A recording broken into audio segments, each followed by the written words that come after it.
तो चलिए आज हम स्टार्ट करने वाले हैं आर्मी की जीडी क्लासेस का मैथ का चैप्टर। जैसा कि मैं आपको बताने जा रहा हूं कि पिछले साल जो लड़के लड़कियां आर्मी का एग्जाम दिए थे, इस चैप्टर से 2 या 3 सवाल आया था, ठीक है। और वो मैं सवाल बताऊंगा किस प्रकार से आर्मी का सवाल आता है। सबसे पहले ये भी बता दूं, अगर जितने भी लड़के लड़कियां आर्मी की तैयारी कर रहे हैं और एग्जाम की भी तैयारी कर रहे हैं, आप सभी लोग को मालूम है कि दौड़ निकालने के बाद एग्जाम ही देना पड़ता है। तो हमारे साथ बने रहिए ताकि आर्मी का एग्जाम आराम से घर बैठे बैठे आप तैयारी करके निकाल लें। और आज मैं बहुत ही इंपॉर्टेंट क्वेश्चन बताने जा रहा हूँ। ये जो चैप्टर है ना, इससे आप हर एक एग्जाम में सवाल पाएंगे, हर एक एग्जाम में इससे सवाल आता है। और साथ ही साथ आर्मी में सवाल कैसे आते हैं इस चैप्टर से, वो भी बताने जा रहा हूँ। तो आज मैं स्टार्ट करूंगा आर्मी जीडी, जो क्लास 10th पास लड़के लड़कियां एग्जाम देते हैं, अनुपात समानुपात से जो क्वेश्चन आते हैं वो मैं आपको बताने जा रहा हूँ, ठीक है। सबसे पहले मैं बहुत ही छोटा छोटा क्वेश्चन बताऊंगा जिस प्रकार से आर्मी में क्वेश्चन आता है। देखिए, आर्मी का लेवल टफ नहीं होता है, एक बात ध्यान रखिएगा, ठीक है। आर्मी का लेवल एक फिक्स लेवल होता है और एक फिक्स चैप्टर के अंदर से ही आता है और वही हमें पढ़ना रहता है। तो मैं आपको सिर्फ उतना बताता हूँ जितना आपके एग्जाम में आएगा, और इससे और आगे आप पढ़ते हैं तो ऑल वनडे एग्जाम में आपकी हेल्प करेगा। जैसे पुलिस, एसएससी, रेलवे, बैंक या कोई भी एग्जाम दे रहे हैं, सीआरपीएफ वगैरह, बीएसएफ वगैरह, सब में हेल्प करेगा। तो आज मैं स्टार्ट करने जा रहा हूँ चैप्टर, ठीक है, अनुपात समानुपात। सबसे पहले मैं इसका आपको एक फॉर्मूला बताने जा रहा हूँ, ठीक है। और इस फॉर्मूले को अगर आप समझ जाते हैं, ठीक है, तो इसी फॉर्मूले पे सारे सवालों का आंसर आ जाएगा। सारे सवालों का आंसर सिर्फ इसी फॉर्मूले पे आ जाएगा, ठीक है।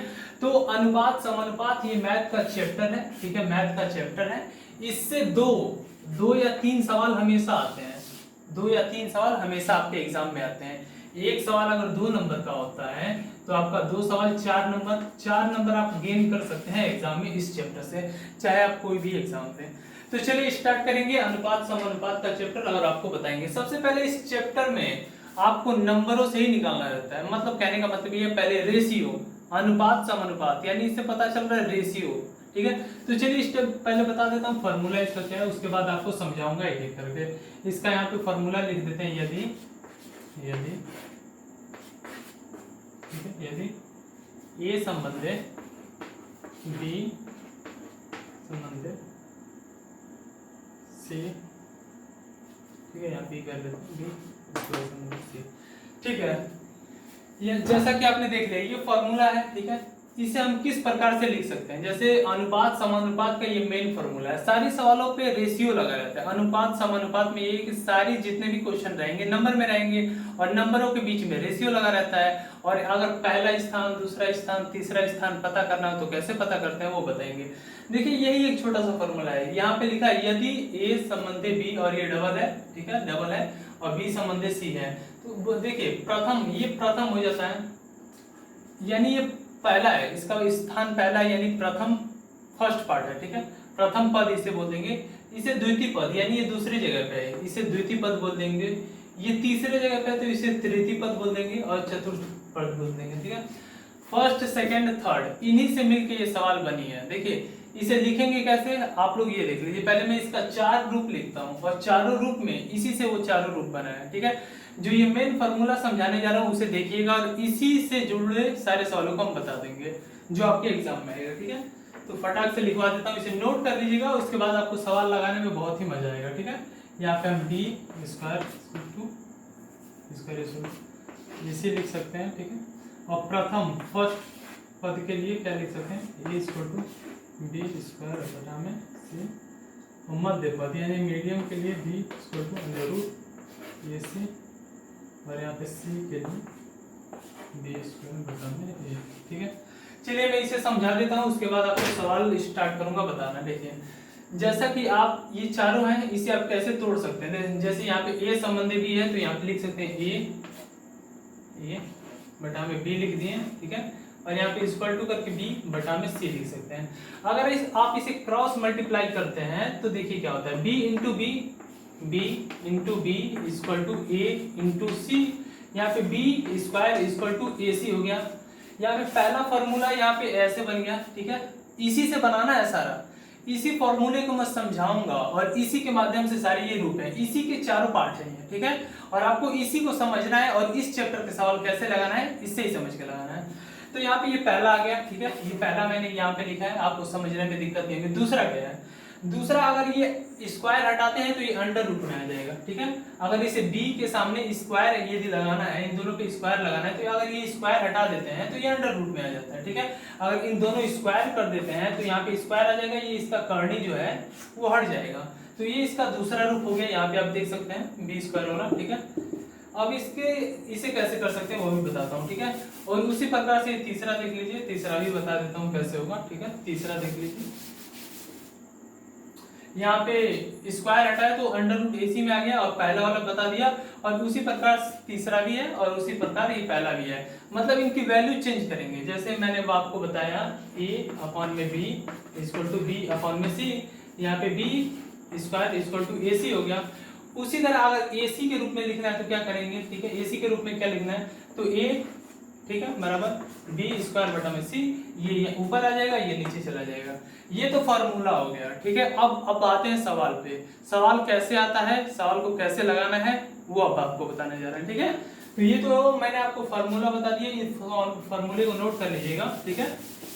और बहुत ही आसानी से आपको हम समझाने का प्रयास करेंगे कि आर्मी के एग्जाम में जो सवाल आते हैं अनुपात समानुपात से कैसे आते हैं, ठीक है। और आपके लिए जो मैं स्पेशल नोट्स लेके आया हूँ उसी के माध्यम से आपको सारे सवाल स्टेप बाय स्टेप करके बताऊंगा, और बहुत ही आसान भाषा में बताने जा रहा हूँ, ठीक है। कहीं भी ऐसा नहीं होगा कि आप समझ नहीं पाएंगे, ये मेरा दावा है। बस आप 4 या 5 मिनट और लगातार देखिए, आपको खुद मजा आने लगेगा क्लास में। चलिए पहला हमारा सवाल देखते हैं, ठीक है। पहला हमारा सवाल देख लेते हैं, ठीक है। पहला सवाल दिया है, यदि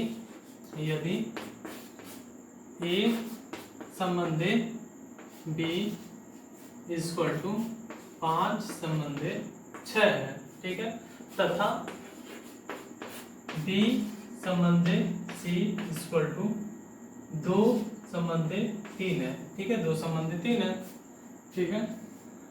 हो तो A संबंधे B संबंधे C क्या होगा, ठीक है। चलिए हमने एक सवाल नोट कर लिया, A संबंधे B बराबर 5 संबंधे 6 है, ठीक है, तथा B संबंधे C बराबर 2 संबंधे 3 है, तथा तो बताइए कि A संबंधे B संबंधे C क्या होगा, ठीक है। सवाल देख लीजिए, पहले A संबंधे B है तो हम क्या लिख सकते हैं, इसको इसे लिख सकते हैं A upon B equal to 5 upon 6।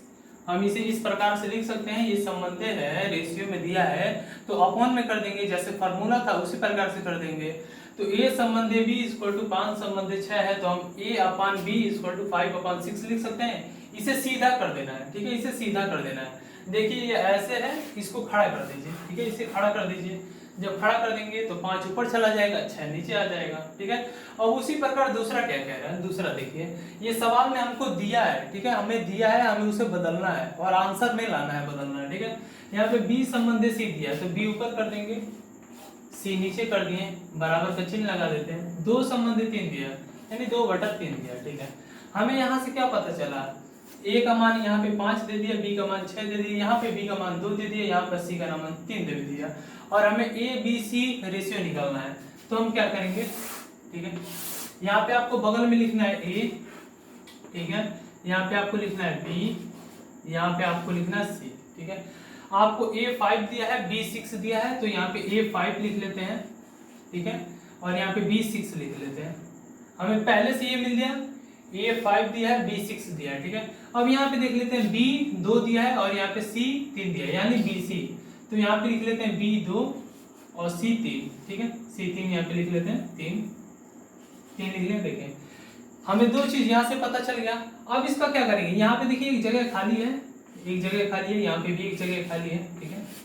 अब हमें यहाँ पे जो 6 है उस 6 को यहाँ पे कॉपी कर देना है, मतलब लाइन मिला देना है। ये नियम है, रूल है, ठीक है। देख लीजिए सवाल को लगाने का तरीका है, आसानी से समझने का, फिगर के माध्यम से समझने का तरीका है, ठीक। एक इसे ट्रिक भी कह सकते हैं, ट्रिक कह सकते हैं, जिससे हमारा सवाल जल्दी आ जाएगा और हमें एग्जाम में समय बचाना है, सवाल करना है, ठीक है। तो यहाँ पे 2 है तो इसे 2 सामने कर देते हैं, मतलब जिसके सामने कोई नहीं है। जैसे मेरे सामने एक घर है, मेरा घर है, और मेरे सामने भी एक घर है, वो घर खाली पड़ा है, कोई उसका वारिस नहीं है, तो वो भी मेरा ही घर हुआ, उस पर मैं कब्जा कर लूंगा। उसी प्रकार से इसके सामने 2 हो जाएगा, ठीक है। अब आपको इसको क्या करना है, इसमें मल्टीप्लाई कर देना है, 5 में 2 का करेंगे 10 आ जाएगा, ठीक है। यहाँ पे 6 में 2 का करेंगे 12 आ जाएगा, यहाँ में 6 में 3 का करेंगे 18 आ जाएगा, ठीक है। यहाँ पे 6 में 3 का करेंगे 36 18 आ जाएगा। यहाँ पे आपको एक रेशियो मिल गया, ठीक है, 10 रेशियो 12 रेशियो 18। अब कोई एक कॉमन नंबर ढूंढिए जो तीनों से कट जाए, यानी तीनों में डिवाइड हो जाए। तो मैं एक कॉमन नंबर ढूंढता हूँ 2। 2 एक ऐसा संख्या जो तीनों से डिवाइड हो, उसी संख्या से भाग देंगे जो तीनों से डिवाइड हो जाए। अगर नहीं डिवाइड होता है, नहीं भाग जाता है, तो उसी पे छोड़ देंगे, वही उसका आंसर हो जाता है। तो यहाँ पे मैंने 2 से भाग दे दिया, यहाँ 5 आ गया, यहाँ पे 6 आ गया, यहाँ पे 9 आ गया।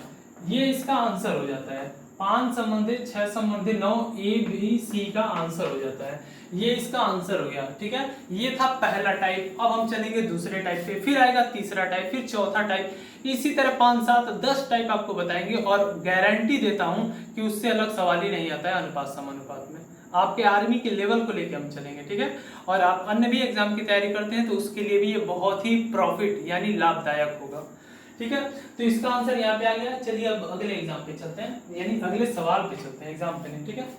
चलिए इसको मिटा लेते हैं और आपके सामने अब अगला सवाल नोट करेंगे और बताएंगे, ठीक है। इसे आपको समझ में आया होगा। अगर कुछ भी डाउट होता है, कुछ पूछना है तो कमेंट कर दीजिएगा, खाली टाइम में आप लोग को बता भी दिया जाएगा, ठीक है। चलिए हमारा दूसरा सवाल चलते हैं, दूसरे सवाल पे। दूसरा सवाल किस प्रकार का है, ठीक है। यदि ठीक है, यदि यहाँ पे लिखा है 4A = 5B, ठीक है, तथा 7B = 3C, ठीक है, 3C हो तो A B संबंधित C ज्ञात करें। देखिए जो 10 टाइप बताने वाला हूं उसे ध्यान से नोट कर लीजिए। ये दूसरा प्रकार है, ठीक है। हमें कहा है यहाँ 4A = 5B और यहाँ पे कहा है 7B = 3C। हमें सवाल दिया है और उसी में उसका आंसर छिपा रहता है, यानी सॉल्यूशन उसी में छिपा रहता है, हल उसका उसी में होता है, ठीक है। तो सवाल को जब भी लगाइए ना, एक बार दो बार पढ़ लीजिए कि ताकि आपको समझने में आसानी हो, और जब आप समझेंगे तो आराम से लगा लेंगे, जाहिर सी बात है। तो जैसा कि मैंने यहाँ पे सवाल देखा, देखिए पहला हमारा दिया 4A = 5B, ठीक है, 5B। देखिए अब हम इसे कैसे लिख सकते हैं, ठीक है। 4A = 5B दिया है और दूसरा हमारा दिया है 7B = 3C। देखिए हमें इसे अपॉन में तोड़ना है, इसे अपॉन में तोड़ना है, ठीक है। तोड़ के देखते हैं, A/B, A/B कर लेते हैं, इक्वल टू ठीक है 5/4, 5/4। यहाँ पे देखिए A यहाँ से लिए हमने ऊपर रख दिया, फिर यहाँ से B लिया हमने ऊपर रख दिया। देखिए ABCDEF, मतलब ये एक ग्रुप का है, एक ग्रुप का मेंबर है। तो एक ग्रुप का जो मेंबर है उसको एक साथ रखेंगे, और 1 2 3 4 5 ये नंबर में आता है, वो ABCD में आता है, तो उसे एक साथ रखेंगे। तो हमने यहाँ से A को उठाया ऊपर लिखा, यहाँ से B को उठाया उसके नीचे लिखा, फिर यहाँ से हमने 4 को उठाया यहाँ नीचे लिख दिया, 5 को उठाया यहाँ पे ऊपर लिख दिया। देखिए 5 को ऊपर क्यों लिखा है, 4 को नीचे क्यों लिखा है, ये भी समझ लीजिए। जब हम इसका क्रॉस मल्टीप्लाई करेंगे तो A के साथ 4 आना चाहिए और B के साथ 5 आना चाहिए, इसलिए हमने ऐसे लिखा है और आपको समझना पड़ेगा। तो यहाँ से हमें ये पता चलता है कि 5 का मान, A का मान 5 है, B का मान 4 है। इसी प्रकार से हमें यहाँ पे B लिख लेंगे, B, और यहाँ पे C लिख लेंगे। और इसके बाद हम क्या करेंगे, यहाँ पे देखिए C के साथ 3 आना चाहिए तो क्रॉस मल्टीप्लाई में यहाँ पे 3 कर देंगे, और B के साथ 7 आना चाहिए तो यहाँ पे 7 कर देंगे, ठीक है। हमारा ये दो सॉल्यूशन बन गया, सॉल्यूशन नंबर 1, सॉल्यूशन नंबर 2। अब इन्हीं दोनों सॉल्यूशन को लेके हमें A संबंधित B संबंधित C निकालना है। तो मैंने आपको बताया था कि आप ABC लिखेंगे। एक मिटा लेता हूँ, आप एक सॉल्यूशन को देख लीजिए यहाँ पे, ठीक है। यहाँ पे मैं BC का मान यहाँ पे लिख देता हूँ, ठीक है। मैं इसका मान यहाँ पे लिख देता हूँ। BC का मान क्या है, B/C = आपका 3/7 है, ठीक है। अब इसे मैं मिटाता हूँ और यहीं पे आपका सवाल का आंसर तुरंत ला देता हूँ, ठीक है। चलिए BC का मान आपको दिखा देता हूँ यहाँ पे मैं। चलिए ABC हमें ज्ञात करना था, ABC, AB वहां पे देखिए क्या दिया, A 5 है, B 4 है, फिर BC दिया है, यानी इसके नीचे दूसरा लिखेंगे B, यहाँ पे 3 है, यहाँ पे 7 है, ठीक है। जब यहाँ पे कोई नहीं है तो आ जाएगा 4, और जब यहाँ पे कोई नहीं है तो सामने वाला बैठ जाएगा, यानी 3। लाइन खींच देंगे, मल्टीप्लाई कर देंगे, यहाँ पे 15 हो जाएगा, यहाँ पे 12 हो जाएगा, यहाँ पे 28 हो जाएगा, ठीक है, 28 हो जाएगा। ये इसका अनुपात आ गया, ठीक है, 15 संबंधे 12 संबंधे 28। अब आप देखिए कोई कट रहा है, 3 से ये कटेगा, 3 से ये कटेगा, क्या 28 भी 3 से कट जाएगा? तो 28 3 से नहीं कटेगा, तो यहीं पे छोड़ देंगे, 3 9 27 होता है, यानी 1 बच जाएगा। तो ये इसका आंसर आ गया। ये दूसरा प्रकार था सवाल लगाने का। अब तीसरे प्रकार पे चलेंगे, चौथे प्रकार पे चलेंगे, तो लगातार बने रहिएगा, ठीक है, हमारे साथ। जैसा कि आप लोग को और भी मेरी क्लासेस चाहिए तो आपको लिखना पड़ेगा army classes bye Rakesh sir, YouTube पे लिखेंगे आ जाएगा। मेरी 5 6 7 8 क्लासेस और पड़ी हैं, आप वहां से जाके देख सकते हैं, या वीडियो के नीचे में प्लेलिस्ट ऐड कर दूंगा, वहां से भी आप जाके देख सकते हैं, ठीक है। चलिए अब अगले सवाल पे चलते हैं। अगले सवाल किस प्रकार का है वो आपको बताते हैं, ठीक है। अगला सवाल बहुत ही मजेदार है। सवाल नंबर 3 किस प्रकार का है, ठीक है। यहाँ से 14 हो गया, ठीक है, संबंधित, यहाँ से 13 हो गया, ठीक है, डबल रेशियो, यहाँ पे 28 हो गया, ठीक है, फिर वहाँ पे ए हो गया, ए, ठीक है। हो तो ए ज्ञात करें, ठीक है। चलिए क्या कह रहा है, देखिए 14 संबंधित 13 है, ठीक है, उसके बाद 28 संबंधित ए है, हमें पूछ रहा है कि ए ज्ञात करें, हमें ए ज्ञात करना है। तो मैंने आपको बताया था जब ये सीधा है तो इसको ऐसे खड़ा कर देंगे, सीधा है, लेटा है, उसको ऐसे खड़ा कर दीजिए, ठीक है। यहाँ पे लेटा है नंबर, इसको खड़ा कर दीजिए, 14 ऊपर चला जाएगा, ठीक है, 13 नीचे चला आएगा, ठीक है। उसके बाद इक्वल टू, ये जो है ना, ये जो 4 अंकों वाला है, 4 बिंदी वाला है, इसको इक्वल टू में बदल दीजिए, इक्वल टू में बदल दीजिए। आपको ट्रिक बता रहा हूँ, इस तरह आप आसानी से समझ जाएंगे और आंसर आ जाएगा। अब आपको इसको 28 ऊपर लिख देना है, ठीक है, आपको 28 ऊपर लिख देना है, उसके बाद आपको ए नीचे लिख देना है। अब आपको सीधा क्रॉस मल्टीप्लाई, गुणाखंड कर देना है, इसको इसके साथ, इसको इसके साथ। तो यहाँ पे इसके साथ करेंगे तो 14 गुणते ए हो जाएगा, बगल में 28 गुणते 13 हो जाएगा। अब आपको क्या करना है, ए को निकालना है, हमें पता तो ज्ञात ए को करना है, तो ए को यहीं रहने देंगे, ए को पता करना है तो उसे यहीं छोड़ दें, उसको कुछ नहीं पता है, उसी को पता करना है तो उसको वहीं रहने दीजिए। और 14 मालूम है तो 14 इसके नीचे आ जाएगा। अब ये ऊपर कभी नहीं जाता है, जो आगे से आता है वो नीचे ही आता है। जैसे आप कोई लाइन में आता है तो वो पीछे ही खड़ा होगा, आगे नहीं चला जाएगा, ठीक है, नियम नहीं तोड़ देगा।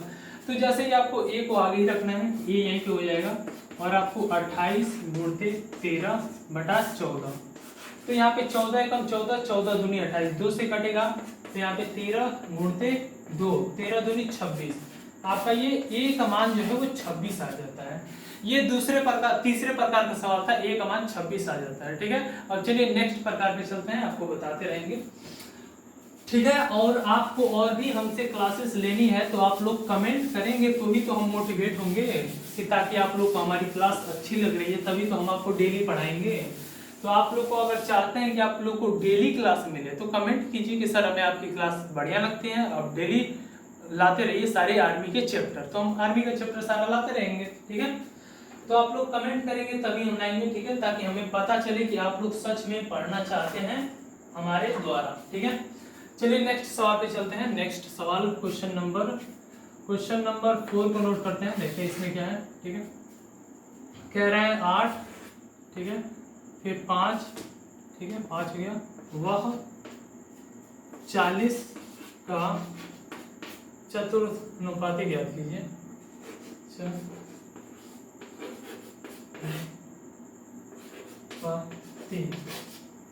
चतुर्थानुपाती ज्ञात करें। चलिए ये क्वेश्चन देख लेते हैं, बहुत ही आसान। देखिए मध्य अनुपाती, द्वितीय अनुपाती और चतुर्थानुपाती, इन तीनों से अगर पूछता है तो कैसे आपको निकालना है। यहाँ पे बोला है चतुर्थानुपाती, यानी चतुर यानी चौथा, चतुर यानी चौथा, द्वितीय यानी 2, मतलब किसी भी वर्ण का हम यदि स्वर व्यंजन करें तो मतलब आगे से पता चलता है नहीं ये दूसरा को कह रहा है, दूसरे को बुला रहा है, ठीक है। तो उसी तरह ये च से चालू यानी चौथा, तो हमें इसमें चौथा पद ज्ञात करना है, और चौथा पद नहीं दिया है तो हम x मान लेंगे। देखिए मैथ की सवाल लगाने का बहुत ही एक अजीब वो गरीब मतलब एक है कि हमको सब कुछ मानना पड़ता है तब उसकी वैल्यू सही आती है, और इसमें सही में हो जाता है, ठीक है। लेकिन रियल लाइफ में अगर हम कुछ मानते हैं तो वैसा नहीं होता है, ठीक है। तो रियल लाइफ में आप ज़्यादा किसी से उम्मीद मत लगाइएगा, ठीक है। पढ़ाई पे ध्यान दीजिए, क्योंकि ये कामयाबी एक बार जब मिल जाए तो सब कुछ अपने हाथ में होता है, ठीक है। तो यहाँ पे हमें 8 दिया है, ठीक है। आप ऐसे रेशियो बना लेंगे, 5 दिया है, ठीक है। फिर वह का मतलब इसे 4 बिंदी बना देंगे, 4, और वह 40 लिखा है। अब हमें पूछा है चतुअनुपाती यानी चौथा। मैंने आपको जब फॉर्मूला समझाया था तो बताया था ये पहला पद है, प्रथम द्वितीय तृतीय और चतुर्थ अनुपाती, यानी चौथा नहीं मालूम है और इसे हमें ज्ञात करना है। तो चौथा यहाँ पे x मान लेंगे, क्या मान लेंगे, x मान लेंगे। अब उसी प्रकार से इसे तोड़ना स्टार्ट करेंगे।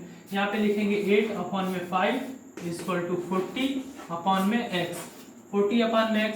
अब क्रॉस मल्टीप्लाई करेंगे, ठीक है, 8, ठीक है, 8x इक्वल टू 40 इंटू 5, ठीक है। हमें x का मान ज्ञात करना है तो x को वहीं रहने देंगे, ठीक है, और बराबर में 40 गुणते 5 बटा में जो वो 8 है उसको नीचे ले देंगे, तो 8 5 40 होता है, 8 का पारा 5 बार पढ़ेंगे तो 40 होगा, ठीक है। मैंने आपको इससे पहले वीडियो में बताया था कि ये अगर आपको फास्ट कैलकुलेशन करना है, एग्जाम में समय बचाना है, तो आपको गुणा कम से कम 20 तक याद रखना पड़ेगा, टेबल 2 1 जा 3 1 जा 4 1 जा ये सब। उसके बाद स्क्वायर 10 तक, और फिर क्यूब भी 5 7 तक याद कर लेंगे तो बढ़िया रहेगा, ठीक है। कोई पूछ देगा 4 का क्यूब क्या होता है, 2 का स्क्वायर क्या होता है, 6 का स्क्वायर क्या होता है, तो ये सब याद रखेंगे ना तो आपको सवाल लगाने में आसानी रहेगी, ठीक है। इसका अलग से नोट्स बना लीजिएगा। तो 5 5 या 25 इसका आंसर हो जाएगा, ठीक है, 25 इसका आंसर हो जाएगा, x का मान 25। चलिए अब नेक्स्ट सवाल पे चलते हैं, ठीक है। इसको हटा लेते हैं, अगले टाइप पे चलते हैं, ठीक है। आप लोग बताते रहिएगा, ठीक है, कमेंट में छोड़ दीजिएगा, अपना आंसर देख लिया जाएगा, और आप में से जिसका भी आंसर ज्यादा होगा, मतलब जितने भी आंसर अच्छा कमेंट किया होगा या सही है या और पार्ट लाइए, उस कमेंट को हम ऊपर कर देंगे कि ताकि सभी लड़के लड़कियां देखें और उसी तरह अपना विचार प्रकट करें, ठीक है।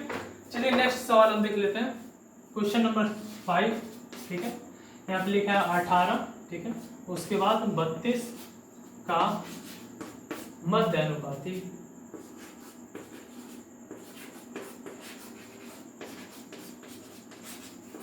ज्ञात करें।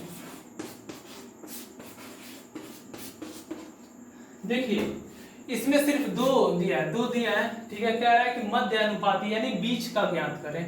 आपको इन दोनों के बीच में क्या है उसे ज्ञात करना है, ठीक है। तो चलिए अब मानना स्टार्ट करते हैं। पहले मान लेते हैं, मान लीजिए पहला 18 है, ठीक है, ठीक है, पहला 18 है। हमें मध्य अनुपाती ज्ञात करना है यानी बीच का ज्ञात करना है। तो इसके बीच में हम मान लेते हैं x है, इसके बीच में हम मान लेते हैं x है, क्या है, इसके बीच में x है। उसके बाद हमें ये तो निकालना ही होगा, फिर एक बिंदी लगा देते हैं। उसके बाद मान लेते हैं 32 है, ठीक है, 32 है। अब आप बताएंगे कि हमने इसमें 3 संख्या लिया, 4 नहीं लिया है। तो जब ये कह रहा है मध्य कोई भी किसी के बीच में होता है, जैसे मैं किसी के बीच में हूँ, यानी मेरे सामने भी एक है और मेरे पीछे भी एक है, तो ही तो मैं उसके बीच में हुआ। अगर मेरे सामने 2 हैं और मेरे सामने एक, हमारे पीछे एक है, सामने 2 लड़के हैं पीछे एक लड़का है, तो मैं बीच में नहीं कहलाऊंगा, बीच में 2 लड़के कहलाएंगे। अगर 3 है तो ये बीच में होता है, ठीक है, ये बीच में होता है। तो यहाँ पे मध्य अनुपाती, मध्य यानी बीच में, तो हम बीच में रखेंगे। मध्य अनुपाती यानी बीच वाला ज्ञात करना है, ठीक है। तो बीच वाला हम कैसे ज्ञात करेंगे, देखिए अगर ये लेटा है तो इसे खड़ा करेंगे, ये लेटा है तो इसे खड़ा करेंगे, यही ट्रिक है। आसान भाषा में कहूँ तो यही ट्रिक है। तो 18/x लिख देंगे, 18/x करेंगे, ठीक है। यहाँ पे इक्वल टू का निशान लगा देंगे, ठीक है। 18/x कर लिए, इक्वल टू का निशान लगा, फिर इन दोनों को लेंगे और इसे खड़ा कर देंगे। तो यहाँ पे x बटा में 32 कर देंगे, ठीक है, x बटा में 32 कर देंगे। अब यहाँ से हम मल्टीप्लाई करेंगे, क्रॉस मल्टीप्लाई करेंगे जैसा कि हमने पहले किया है, ठीक है। x into x equal to 18 into 32, ठीक है। x इंटू एक्स क्या होता है, x स्क्वायर हो जाता है, ठीक है, और यहाँ पे 18 गुणते 32। अब आप लोग को क्या करना है, इसका गुणा करा है 18 और 32 का गुणा कीजिए, ठीक है। 18 और 32 का आपको गुणा करना है और ये देखना है कि वो किसका स्क्वायर है, वो जिसका स्क्वायर है उसका आंसर आपको बताना है, ठीक है। इन दोनों का आप इसे जैसे ये स्क्वायर है और इन दोनों का आप गुणा करिए और आंसर कमेंट में दीजिए, ठीक है। आपको इन दोनों का गुणा करना है और पता करना है कि वो किसका स्क्वायर है। मान लीजिए आपने गुणा किया और वो 36 आ गया, ठीक है, 36 आ गया तो 36 जो है वो 6 का स्क्वायर है, 6 का स्क्वायर है। जब ये 6 का स्क्वायर है तो यहाँ पे x स्क्वायर है, स्क्वायर से स्क्वायर कट जाएगा, इसका मतलब आपका आंसर आ जाएगा 6 आएगा ना। जैसे आपको यहाँ पे x स्क्वायर दिया है और पूछ रहा है ये कितने का स्क्वायर है, तो आपको स्क्वायर वाली संख्या निकालनी है। इसका आंसर आप लोग बताएंगे ताकि मुझे लगे कि आपने यहाँ तक वीडियो देखा है, ताकि आपको क्लास अच्छी लगे तो ही तो आप यहाँ तक देखे होंगे। और हम अगले सवाल पे चलते हैं, ठीक है। इसका आंसर आप लोग कमेंट करके बताइएगा, ठीक है, कमेंट करके बता दीजिएगा, नहीं तो लास्ट में मुझे बताना ही पड़ेगा इसका आंसर, ठीक है। चलिए अब अगले सवाल पे चलते हैं। अगला सवाल किस प्रकार का है, ठीक है। चलिए अगला सवाल बहुत ही मजेदार है। अगला सवाल देख लीजिए, यदि क्वेश्चन नंबर 6 है, ठीक है। यदि 1200 रुपए, अब सवाल का थोड़ा टाइप चेंज होता रहेगा और बहुत ही मजा आने वाला है, ये बात ध्यान रखिएगा। को P वह Q में 5 संबंधी 7 में बांटे तो P को कितनी राशि मिलेगी। देखिए एक बार सवाल को मैं फिर से पढ़ देता हूं, आप लोग देख लीजिएगा, ठीक है। यहाँ पे सवाल में क्या कह रहा है, 1200 रुपए है, 1200 रुपए है, ठीक है। P और Q में वो बांटे जाते हैं और अनुपात में बांटे जाते हैं। एक अनुपात है 5 संबंधी साथ है उसमें बांटे जाते हैं। तो आपको पता करना है कि जो P व्यक्ति है उसे कितना मिला है, ठीक है। मान लीजिए आपके पापा हैं और पापा के 2 लड़के हैं, ठीक है, 2 लड़के हैं, एक P है एक Q है। तो P को कितना रुपए मिला है अगर पापा ने 1200 रुपए बांटा है तो, और 5 संबंधी 7 का अनुपात है तो उसी प्रकार से हम बताने जा रहे हैं। ये जैसे देखिए 1200 रुपए है, 1200 रुपए है, इतना बात ध्यान रखिएगा। रुपए कितना है 1200, बांटना P और Q में है, ठीक है, और 5 संबंधी 7 में मिल रहा है, यानी P और Q, PQ को 5 संबंधी 7 में मिला है, 7 में मिला है। तो मतलब सवाल का सबसे आसान तरीका बताने जा रहा हूँ। इन दोनों को कितना है, मतलब इतना रेशियो बराबर 1200 रुपए है, यानी इतना रेशियो बराबर 1200 रुपए दिया है। यानी हमारा सवाल यहाँ से बिल्कुल आसान भाषा में 7 5 कितना होगा, 7 5 12, 12 होगा ना, 12, ठीक है, x मान लेते हैं। जब रेशियो में दिया है तो आपको x मान लेना है। देखिए इन दोनों को मिला के 1200 के बराबर है, इन दोनों को मिलाकर 1200 के बराबर है और रेशियो है तो x मान लेना है। अब आपको क्या करना है, x का मान निकालना है, x का मान निकालना है, यानी 12 और ये 12 से कट जाएगा, आपका आ जाएगा 100। x बराबर कितना आ गया 100, ठीक है। हमने जो रेशियो माना है वो दोनों में माना है, 5x + 7x यानी 12x, रेशियो दोनों में माना है। तो हमें p का मान निकालना है, ठीक है, p का मान निकालना है। तो p यहाँ पे दिया है 5 दिया है, p का रेशियो 5 है, तो यहाँ पे p बराबर 5x है, p बराबर 5x है और हमने x का मान निकाल लिया है 100 रुपए। तो यहाँ पे p बराबर आपका हो जाएगा 500 रुपए, ठीक है, p बराबर 500 रुपए हो जाएगा। और वही आपका अगर q पूछता है तो q है 7x, तो यहाँ पे q = 700 रुपए हो जाएगा। लेकिन एक बात देखिए, जब भी